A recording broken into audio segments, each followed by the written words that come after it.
জাতীয় থেকে আন্তর্জাতিক প্রান্তিক জনপদ থেকে নাগর চারপাশ ঠিক কী ঘটছে এই মুহূর্তে তা নিয়ে আয়োজন এখন চারদিক। সাথে আছি আমি সিউল আহমেদ। বৈষম্য বিরোধী ছাত্র আন্দোলনের ব্যানারে চলমান কোটা সংস্কার আন্দোলন সহিংস রূপ নেয়ার পরিস্থিতি সামাল দিতে ঢাকা বিশ্ববিদ্যালয় সহ বিভিন্ন পাবলিক বিশ্ববিদ্যালয় বন্ধ ঘোষণা করা হয়েছে। সকাল থেকেই দেশের বিভিন্ন বিশ্ববিদ্যালয়ে হল ছাড়তে শুরু করেন সাধারণ শিক্ষার্থীরা। সকালে প্রশাসনিক ভবনে জরুরি সভায় বসে ঢাকা বিশ্ববিদ্যালয়ের সিন্ডিকেট। সভায় অনির্দিষ্টকালের জন্য বন্ধ ঘোষণা করা হয় ঢাকা বিশ্ববিদ্যালয়। সন্ধ্যা 6টার মধ্যে হল ছাড়ার নির্দেশ দেওয়া হয়। একইভাবে বন্ধ ঘোষণা করা হয় জাহাঙ্গীরনগর, রাজশাহী, চট্টগ্রাম, সিলেট সহ দেশের বিভিন্ন বিশ্ববিদ্যালয়। সাধারণ শিক্ষার্থীরা বলছেন, বিশ্ববিদ্যালয় বন্ধের ঘোষণা আসার পর থেকে নিরাপত্তার কথা বিবেচনা করে হল ছাড়ছেন তারা। 2 সপ্তাহেরও বেশি সময় ধরে চলা কোটা সংস্কার আন্দোলন সর্বশেষ মঙ্গলবার চরম সহিংসতায় রূপ নেয়। ঢাকা বিশ্ববিদ্যালয় সহ দেশের বিভিন্ন এলাকায় সংঘর্ষ ছড়িয়ে পড়ে।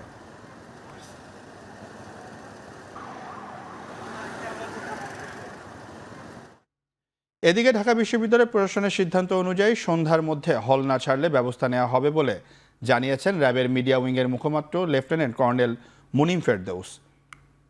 ইউনিভার্সিটির প্রশাসন তারা যেভাবে আমাদেরকে নির্দেশনা দিচ্ছেন, আমরা সেই নির্দেশনা অনুযায়ী কাজ করছি। কোনো ধরনের সামাজিক বিশৃঙ্খলা যদি কেউ করতে চায়, কেউ যদি এই সাধারণ শিক্ষার্থীর যে আবেগ এটাকে নিয়ে খেলতে চায় বা এটাকে পুঁজি করে কোনো ধরনের বিশৃঙ্খলা তৈরি করে, র্যাব এ বিষয়ে সর্বোচ্চ সোচ্চার থাকবে এবং সকলের যার যার যে অধিকার সে অধিকার রক্ষার জন্য আমরা সবসময় সবার পাশে থাকব। ঢাকা কলেজের ছাত্রলীগের কর্মীরা জানাজা অনুষ্ঠিত হয়েছে। এতে আওয়ামী লীগ, যুবলীগ, ছাত্রলীগ, স্বেচ্ছাসেবক লীগ, মুক্তিযোদ্ধা লীগ সহ আওয়ামী লীগের অঙ্গ সংগঠনগুলোর নেতাকর্মীরা অংশ নেন। কোটা সংস্কার আন্দোলনে নিহত ঢাকা কলেজ ছাত্রলীগের সাবেক সদস্য সবুজ আলীর জানাজা রাজধানীর বঙ্গবন্ধু এভিনিউ আওয়ামী লীগের কেন্দ্রীয় কার্যালয়ের প্রাঙ্গণে অনুষ্ঠিত হয়। এতে অংশ নেন আওয়ামী লীগের সাধারণ সম্পাদক ওবায়দুল কাদের। এদিকে শাহবাগে জাতীয় জাদুঘরের সামনে জানাজায় যুবলীগ, ছাত্রলীগ, স্বেচ্ছাসেবক লীগ, মুক্তিযোদ্ধা লীগ সহ আওয়ামী লীগের অঙ্গ সংগঠনগুলোর নেতাকর্মীরা অংশগ্রহণ করে। অন্যায় যে করবে তাদের ছাড় দেওয়া হবে না বলেও এই সময় হুঁশিয়ারি দেন ছাত্রলীগ সভাপতি। এ সময় ছাত্রলীগের কেন্দ্রীয় কমিটির সভাপতি সাদ্দাম হোসেন বলেন, বিভিন্ন বিশ্ববিদ্যালয়ে যে হামলা হয়েছে রাজপথে থেকে ও আইনিভাবে এর জবাব দেওয়া হবে। অন্যায় যে করবে তাদের ছাড় দেওয়া হবে না বলে হুঁশিয়ারি দেন ছাত্রলীগ সভাপতি। আমরা সুস্পষ্টভাবে উচ্চারণ করতে চাই, আমাদের ছাত্রলীগের ভাই বোনদের যে রক্ত ঝরেছে, বিভিন্ন শিক্ষা প্রতিষ্ঠানে আমাদের নারী শিক্ষার্থীদের উপর যে অমানবিক আচরণ করা হয়েছে, ছাত্রলীগের নেতাকর্মীদের উপর যেভাবে তাণ্ডব পরিচালনা করা হয়েছে, প্রত্যেক ফোঁটা রক্তের জবাব বাংলাদেশ ছাত্রলীগের কাছে দিতেই হবে। অনতিবিলম্বে বাংলাদেশের প্রত্যেক শিক্ষা প্রতিষ্ঠান থেকে এই স্বাধীনতা বিরোধী রাজাকারদের এজেন্টদের বাংলাদেশের বিভিন্ন শিক্ষা প্রতিষ্ঠান থেকে আমরা চিরতরে নির্বাসনে পাঠাবো। সরকারি চাকরিতে কোটা সংস্কারের দাবিতে চলমান আন্দোলনে নিহতদের জন্য ঢাকা বিশ্ববিদ্যালয়ে গায়েবানা জানাজা পালন করেছে বৈষম্য বিরোধী ছাত্র সমাজ। বিকেল 4টার পরপর ভিসি চত্বরে 2000-এর বেশি শিক্ষার্থীর অংশগ্রহণে 6টি প্রতীকী কফিন নিয়ে এ জানাজা অনুষ্ঠিত হয়। এ সময় আন্দোলনকারী শিক্ষার্থীরা নিহতদের রুহের মাগফিরাত কামনা করেন। জানাজা শেষে শিক্ষার্থীরা টিএসসি অভিমুখে মিছিল নিয়ে গেলে পুলিশের সঙ্গে সংঘর্ষ বাধে। পরে তারা ছত্রভঙ্গ হয়ে যায়।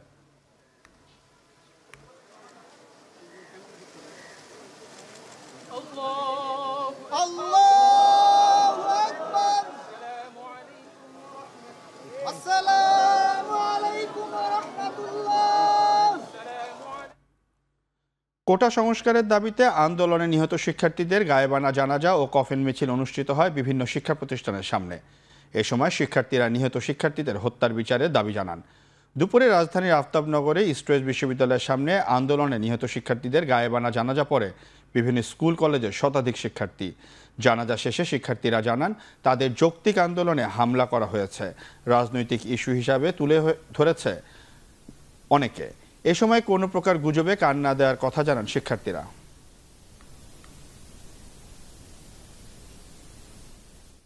মানে কেন্দ্রীয় কর্মসূচির যে অংশবিশেষ রাজু ভাস্কর্যের এখানে আমরা হচ্ছে যে মানে গায়েবানা জানাজার কর্মসূচি পালন করছি। এখানে এতগুলো ছাত্র এতগুলো মানুষ কখনো অযৌক্তিক দাবি করতে পারে না, তাই আমরা সবাই একতা, যেহেতু আমরা একতা হয়েছি এবং আমাদের একটাই যৌক্তিক দাবি, সেটা হলো কোটাটা সংস্কার চাচ্ছি, আমরা তো বাতিল চাচ্ছি না। মানে আমরা এতদিন পর্যন্ত এরকম জানতাম যে যাই ঘটে যাক পুলিশ তো ছাত্রদের দিকে গুলি দেবে না, গুলি তাক করবে না, ছাত্রদেরকে মেরে ফেলবে না, এই বিশ্বাস আমাদের ছিল। এই সময় অনেক বিভ্রান্তি ছড়ানো হচ্ছে, নানানজন নানানভাবে নানান মন্তব্য করছে, কোনটা আসলে অথেন্টিক কোনটা অথেন্টিক না সেটা কিন্তু আপনারাও শিওর না। কোটা সংস্কার আন্দোলনকে কেন্দ্র করে সংঘর্ষে নিহতদের স্মরণে দেশের বিভিন্ন কলেজ ও বিশ্ববিদ্যালয়ের শিক্ষার্থীরা গায়েবানা জানাজা করেছে। এ সময় শিক্ষার্থী নিহতের প্রতিবাদে বিক্ষোভ করেন আন্দোলনকারী শিক্ষার্থীরা। দুপুরে বেগম রোকেয়া বিশ্ববিদ্যালয়ে গায়েবানা জানাজা করেন শিক্ষার্থীরা। এরপর ১ নম্বর গেটে এলাকায় বিক্ষোভ মিছিল করেন তারা। গতকাল আন্দোলনের সময় বিশ্ববিদ্যালয় প্রশাসনের নীরব ভূমিকায় নিন্দা জানান তারা। এদিকে কোটা সংস্কার আন্দোলনকে কেন্দ্র করে সংঘর্ষে নিহতদের স্মরণে সিলেট শাহজালাল বিজ্ঞান ও প্রযুক্তি বিশ্ববিদ্যালয়ে গায়েবানা জানাজা সম্পন্ন হয়। এরপর করা হয় কফিন মিছিল। নিহতদের স্মরণে গায়েবানা জানাজা আদায় করেছে টাঙ্গাইলের শিক্ষার্থীরাও। দুপুরে টাঙ্গাইল শহরে জেলা সদরে হ্যালিপ্যাড এলাকায় গায়েবানা জানাজায় অংশ নেয় কয়েকশো শিক্ষার্থী। এদিকে নোয়াখালীতে কফিন মিছিল ও গায়েবানা জানাজার নামাজ আদায় করেছে বৈষম্য বিরোধী ছাত্র আন্দোলন। নোয়াখালী জেলা প্রশাসক কার্যালয়ের সামনে থেকে একটি কফিন মিছিল বের করে শিক্ষার্থীরা।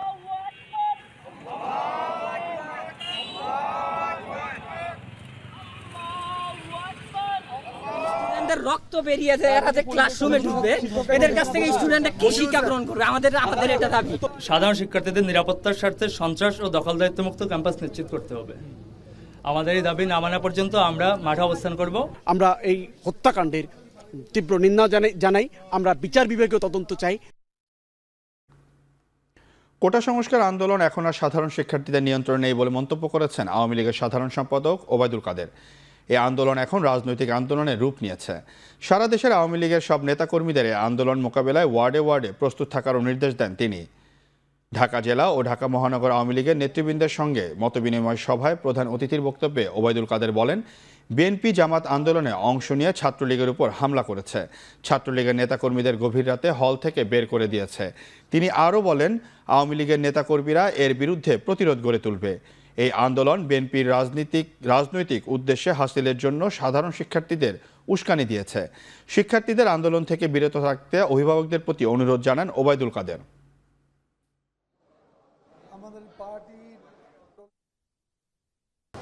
বিএনপির মহাসচিব ফখরুল সাহেব দম্ভ করে বলেছে, আমরা যা পারি নাই ছাত্ররা তা করে দেখিয়েছে। এতে বোঝা যায় কোটার দাবিতে তারা নেই। তারা নির্বাচিত সরকারকে হটাতে চায়। এই মুহূর্ত থেকে আমরা মাঠে থাকবো, লড়াইয়ের মাঠে থাকবো। আমরা লড়াই করব, প্রতিরোধ করব এবং ইনশাআল্লাহ পরাজিত করব। শিক্ষার্থীদের আন্দোলনে আলোচনার মাধ্যমে সমাধান করা যেত, কিন্তু সেটা না করে সরকার হত্যাকাণ্ড ঘটিয়েছে বলে অভিযোগ করেছেন বিএনপির মহাসচিব মির্জা ফখরুল ইসলাম আলমগীর। দুপুরে জাতীয় মসজিদ বায়তুল মোকাররমে গায়েবানা জানাজা শেষে সাংবাদিকদের তিনি কথা বলেন। আন্দোলনরত শিক্ষার্থীদের উপর হামলার ঘটনায় নিন্দা জানান তিনি। আন্দোলন দমনের জন্য বিশ্ববিদ্যালয় বন্ধ করা কোনো সমাধান নয় বলেও মন্তব্য করেন মির্জা ফখরুল। জানাজা শেষে বিএনপির কয়েকজন সমর্থককে আটক করে পুলিশ। এ সময় তাদের ছত্রভঙ্গ করার জন্য পুলিশ টিয়ার সেল নিক্ষেপ করে।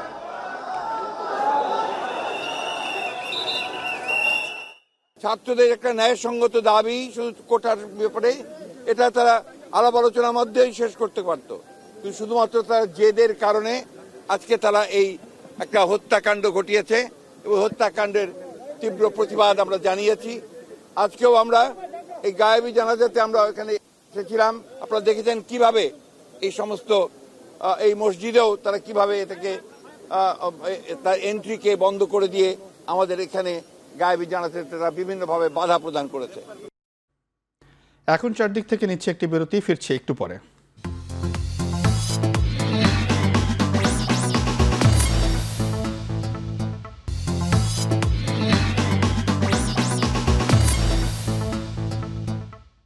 বিরতির পর ফিরে এলাম, আপনারা দেখছেন এখন চারদিক।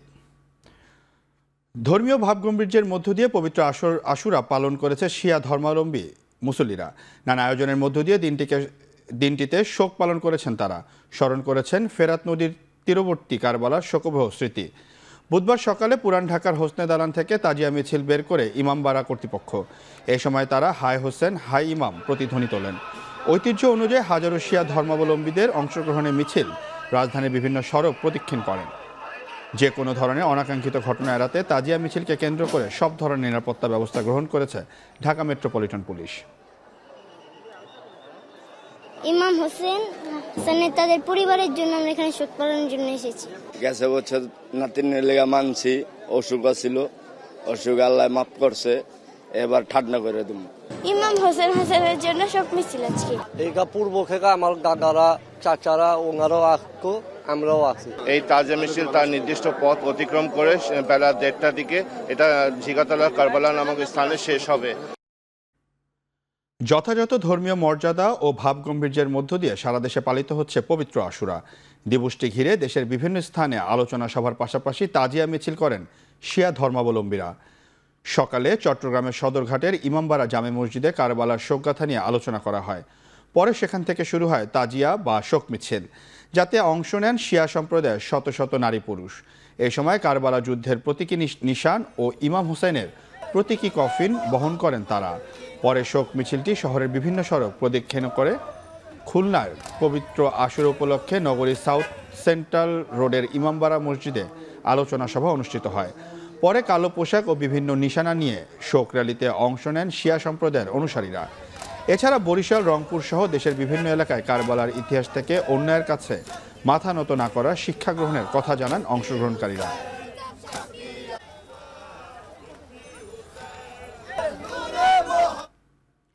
গুজব প্রতিরোধ ও দেশের নিরাপত্তা বিবেচনা না করলে ফেসবুক সহ অন্যান্য সামাজিক যোগাযোগ মাধ্যমের বিরুদ্ধে কঠোর ব্যবস্থা নেওয়ার কথা জানালেন ডাক, টেলিযোগ ও তথ্য প্রযুক্তি মন্ত্রণালয়ের প্রতিমন্ত্রী জুনায়েদ আহমেদ পলক। বুধবার সকালে তথ্য ও যোগাযোগ প্রযুক্তি বিভাগ এবং ইইউর যৌথ উদ্যোগে এক সেমিনারে সাংবাদিকদের প্রশ্নের জবাবে একথা জানান মন্ত্রী। তিনি বলেন, ফেসবুক, টিকটক, ইউটিউব সহ অন্যান্য সামাজিক যোগাযোগ মাধ্যমগুলো দায়িত্বশীল আচরণ করছে না, তারা শুধু ব্যবসায়িক স্বার্থ দেখছে। গুজব প্রতিরোধে ও দেশের নিরাপত্তা বিবেচনা না করলে প্রচলিত আইন অনুযায়ী ফেসবুক সহ অন্যান্য সামাজিক যোগাযোগ মাধ্যমগুলোকে জরিমানা ও দেশে ব্যবসা করার ক্ষেত্রে আর্থিক সচ্ছলতা যাচাই বাছাই করবে সরকার।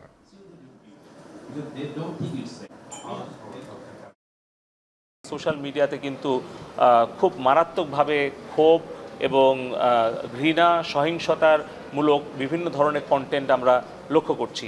দেশের নাগরিকের নিরাপত্তা বিবেচনায় নিয়ে তারা দায়িত্বশীল আচরণ না করে, আমাদেরকে সহযোগিতা না করে, তাহলে কিন্তু আমরা তাদের বিরুদ্ধে কঠোর হতে বাধ্য হব। তাদের বিরুদ্ধে আর্থিক জরিমানা অথবা তাদেরকে এখানে ব্যবসা বাণিজ্য করার ক্ষেত্রে আমাদের তাদের স্বচ্ছতা, জবাবদিহিতা নিশ্চিত করা, তারা এখান থেকে যে বিজ্ঞাপনের অর্থটা নিয়ে যাচ্ছে নিশ্চয়ই আমরা তদন্ত করে দেখব যে তারা বৈধভাবে নিয়ে যাচ্ছে নাকি অবৈধভাবে নিয়ে যাচ্ছে। খালের জায়গা উদ্ধার করে সীমানা প্রাচীর দেয়া ও পানি প্রবাহ নিশ্চিত করতে উদ্যোগ নেওয়ার কথা জানিয়েছেন ঢাকা দক্ষিণ সিটি কর্পোরেশনের মেয়র শেখ ফজলে নূর তাপস। বুধবার ঢাকা দক্ষিণ সিটি কর্পোরেশনের ৬৬ নম্বর ওয়ার্ডের ডগাইর খাল পরিদর্শন শেষে এ মন্তব্য করেন তিনি। মেয়র বলেন, ভূমিদস্যুরা একত্রিত হয়েছে, খালগুলো যেন দখলমুক্ত না হয় তারা সেই অপচেষ্টায় লিপ্ত। খালগুলোকে পুনরুদ্ধার করে ও ৩ গুণ গভীর করা হবে। জলাবদ্ধতা রোধে যেখানে সেখানে ময়লা ফেলা বন্ধ করা ও দীর্ঘস্থায়ী সমাধানের জন্য ব্যাপক বিনিয়োগের আহ্বান জানান তিনি। এ সময় শ্যামপুর, মান্ডা, জিরানি, কালুনগর খাল দখলমুক্ত করে আগের রূপে ফিরিয়ে আনার আশ্বাস দেন মেয়র। দীর্ঘদিনের ভূমিদস্যুরা তারা একত্রিত হয়েছে এবং যাতে করে এই খালগুলো পূর্ণরূপে দখলমুক্ত করা না যায় সেই উদ্যোগ বা সেই অপচেষ্টায় তারা লিপ্ত। আমরা দৃঢ় প্রতিজ্ঞ, আমরা ঢাকা শহরের সকল খালগুলোকেই উদ্ধার করতে দৃঢ় প্রতিজ্ঞ। সরকারি জমি আছে, খালের জমি আছে, এগুলোকে সীমানা বেষ্টনী দিয়ে আমরা দীর্ঘ মেয়াদি যাতে করে রক্ষা করা যায় এবং নিষ্কণ্টকভাবে এখানে যেন পানি প্রবাহ নিশ্চিত করা যায় সেই উদ্যোগ আমরা গ্রহণ করছি। এখন চারদিক থেকে নিচ্ছি আরও একটি বিরতি, ফিরছে একটু পর।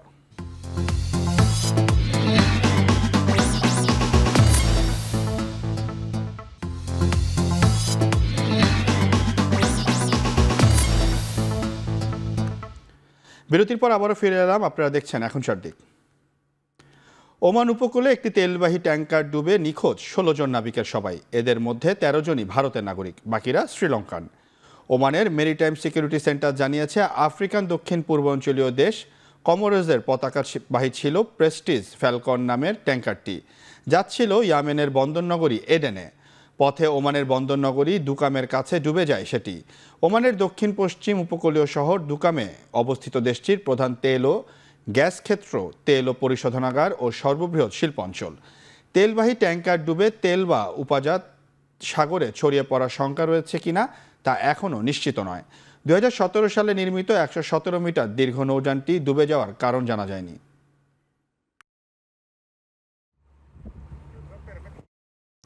ভিসা ছাড়াই থাইল্যান্ডে প্রবেশের সুবিধা পেল আরও 36টি দেশের নাগরিকরা। পর্যটক বাড়ানোর লক্ষ্যে এ নিয়ে মোট 93টি দেশকে এ সুবিধা দিচ্ছে ব্যাংকক। দক্ষিণ এশিয়ার 4টি দেশ এ তালিকায় থাকলেও নেই বাংলাদেশ। আগামী 1 বছরে পর্যটন খাত থেকে রাজস্ব আয় অন্তত 7.5% বৃদ্ধির লক্ষ্য দক্ষিণ পূর্ব এশিয়ার দেশটির। লক্ষ্য অর্জনে নিচ্ছে একের পর এক ব্যবস্থা। এরই অংশ হিসাবে সবশেষ পদক্ষেপ হিসাবে ভিসাবিহীন প্রবেশাধিকারের আওতায় বাড়ালো ব্যাংকক। সোমবার থেকে কার্যকর নতুন স্কিমের আওতায় পর্যটকরা 60 দিন পর্যন্ত থাইল্যান্ডে অবস্থান করতে পারবেন। একই দিন থেকে রিমোট ওয়ার্কার অর্থাৎ বিকল্প কর্মক্ষেত্রে থেকে যারা কাজ করেন তাদের জন্য 5 বছর মেয়াদি ভিসা চালু করেছে থাই প্রশাসন। এই ভিসার আওতায় প্রতি বছর সর্বোচ্চ 180 দিন পর্যন্ত থাইল্যান্ডে অবস্থানের অনুমতি পাবেন পর্যটকরা। এছাড়াও থাইল্যান্ড থেকে উচ্চশিক্ষায় ডিগ্রি নেওয়া শিক্ষার্থীরাও স্নাতক বা স্নাতকোত্তর সম্পন্নের পর 1 বছর পর্যন্ত দেশটিতে থেকে ভ্রমণ বা কর্মক্ষেত্র প্রবেশের চেষ্টা করতে পারবেন। থাই অর্থনীতির অন্যতম স্তম্ভ পর্যটন। সরকারি তথ্য অনুযায়ী চলতি বছর প্রথম 6 মাসে দেশটিতে প্রবেশ করেছে 2.25 কোটি বিদেশি পর্যটক। আগের বছরের একই সময়ের তুলনায় 35% বেশি হলেও করোনা পূর্ববর্তী সময়ের তুলনায় এ সংখ্যা ম্লান।